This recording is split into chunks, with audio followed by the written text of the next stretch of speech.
Время перемен. Встаньте прямо, впустите в себя ощущение радостных перемен. Закройте глаза, почувствуйте свое тело. Вспомните свои привычки, свои особенности.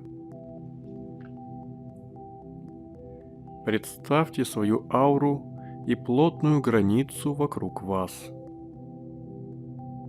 Это защитный слой, а на него с внутренней стороны наклеены листочки с записками-напоминалками, часть из которых уже давно устарела, а некоторые появились недавно.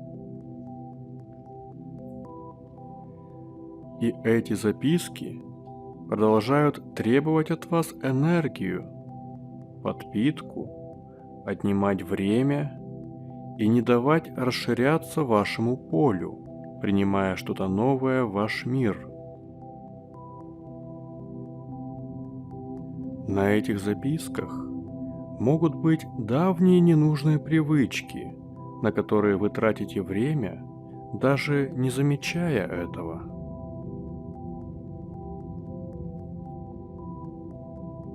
Такие записки могут олицетворять также недодуманные мысли, незаконченные действия, которые утратили свою актуальность.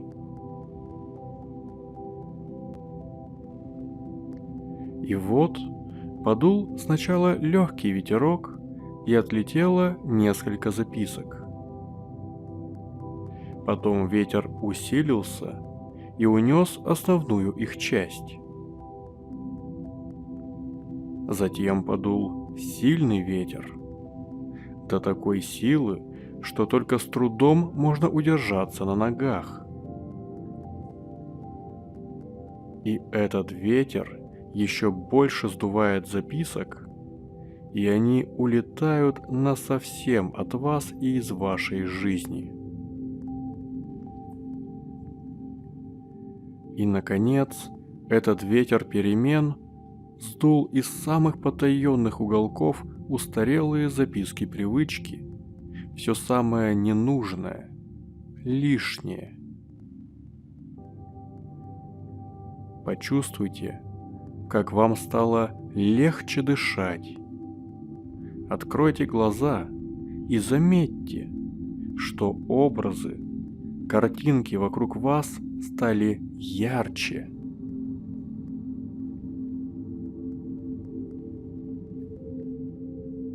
Теперь вы готовы к переменам и покорению новых вершин. Эта практика поможет начать действовать, включит в вас движущую силу. Начинайте сегодня. Сделайте что-то новое для ваших перемен в будущем. Бодрого дня!